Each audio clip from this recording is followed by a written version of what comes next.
Hello and welcome back to another video, and in this video we'll be looking at while loops in Python. So in the previous videos we have looked at if else statements and for statements, right? So while loop is something similar to them. While loop is also a control statement that controls the flow of the program, right? So now we will understand what is the syntax, where to use it, how to use it, and what is the difference between while and for loops, where to use when, right? So coming back to the coding, so now we will understand what the syntax of while loop is, right? So while is actually a loop, something very similar to for loop.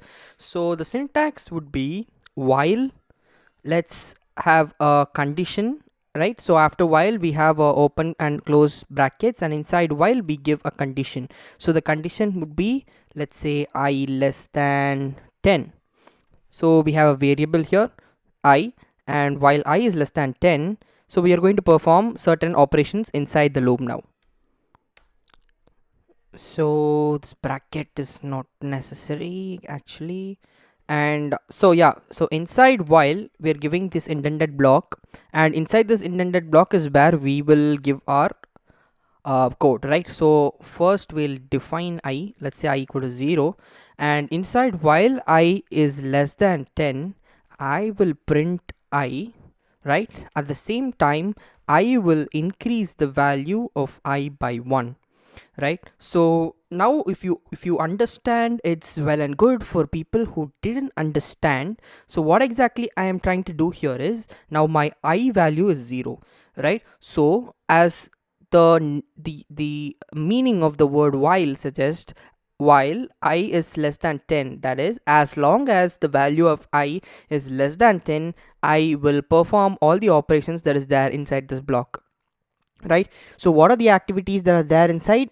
Now I have print of I, right? So as long as I is less than 10, I will print I, and I will increase the value of I by 1. So once I do that, my loop will again start from the starting. It will check the condition while I is less than 10. Yes, my I will be less than 10. Okay, so let's follow the logic here. I is 0, 0 is less than 10. I will print 0. Now 0 becomes 1, and again I will check 1 is less than 10. I will print 1. My 1 becomes 2.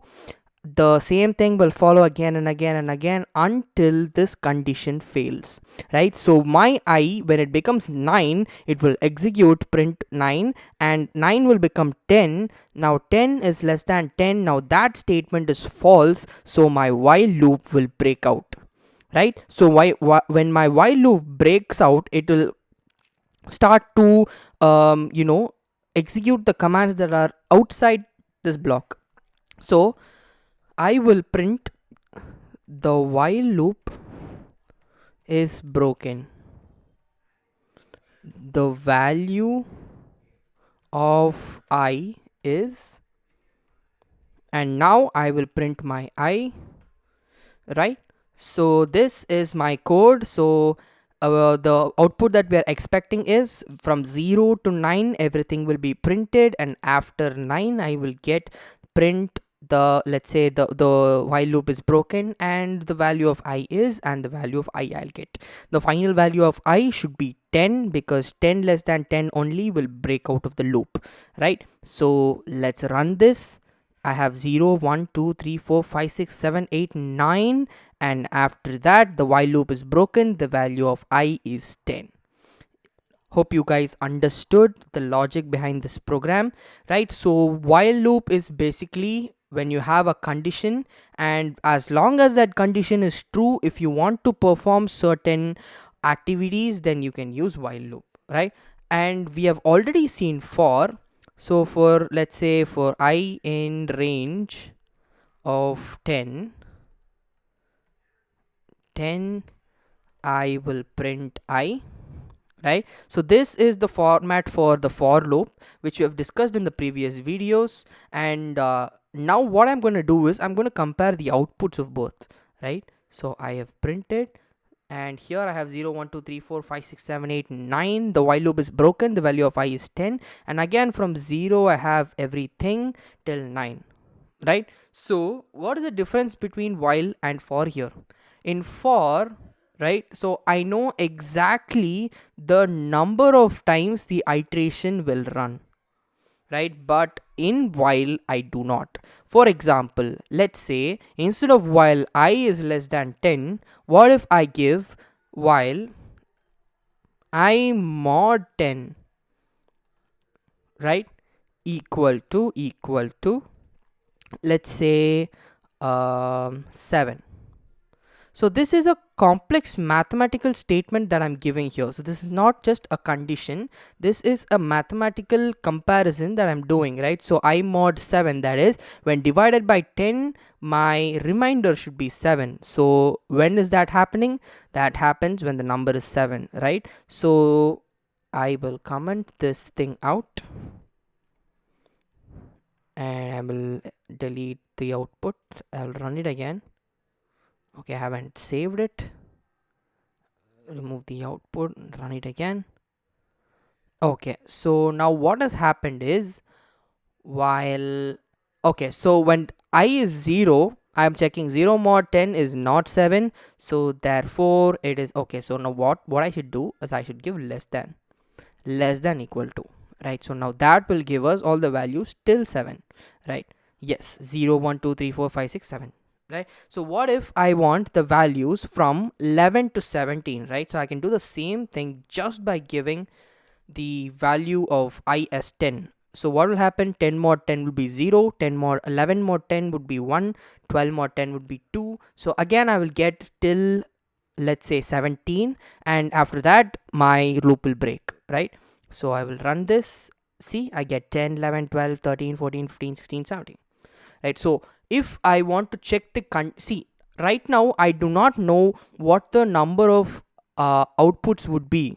Right here, according to the condition, what all conditions are true, what all numbers are giving the true condition, only that will be displayed. But for we know exactly the number of numbers and the range of numbers and the value between the numbers, right? So that is the arguments that will be giving inside the range function. So we should know all that for the loop to function, but in while we know only the condition, right? So that is the difference between while and for. So when to use while? When you have a condition that is supposed to, when you have a breaking condition. So the condition that you give inside the while statement, you call it as a breaking condition. So once you give the breaking condition, and as long as the breaking condition is not true, or as long as the breaking condition is true, so you can have it as whatever you want. So as long as a particular set of rules are followed, you perform certain activities. So that is when you use while. When do you use for? For is when you know exactly the number of outputs that are going to come, and the starting range of the output, the ending range of the output, and the number of numbers in between, right? So if you have that exact values, then while would be useless, for would be very useful for you. If you have only the condition, then for is pretty useless, while comes into the picture, right? So now you understand what for is, what while is, when to use for loop, when to use while loop, right? And one more important thing about the while loop is it is susceptible to infinite loops, right? For example, let's say I give a condition I is greater than equal to 0, right? So as long as my I is greater than equal to 0, I will be printing the I and I'll be incrementing the I, right? And when that condition fails, my while loop is broken, the value of I is, and I'll get the value of I, right? So if I run this loop, right? So what is happening here? From 10, 11, 12, 13, 14, and this never stops, right? So the program is still running. So as you can see here, this particular icon is for stopping the program. So this will generally be inactive if the program is not running, and will be active only when the program is running. So this is now active, which means my program is running. So all these values satisfy the condition, right? So my loop never stops. So this kind of loop is called an infinite loop, and you need to be very mindful before giving the condition to not activate this infinite loop, because this will never stop and sometimes the systems might crash, right? So this is a simple program, so it's just printing numbers, so that isn't a big deal. But if you're going to be using this while, you need to be very careful as when giving the breaking condition, because the breaking condition determines how long the code is going to run. If the breaking condition is not proper, then the code will go into infinite loops and you will never get a proper output, right? So have these things in mind, and hope you understood this video. Thank you for watching, and we'll meet in the next one.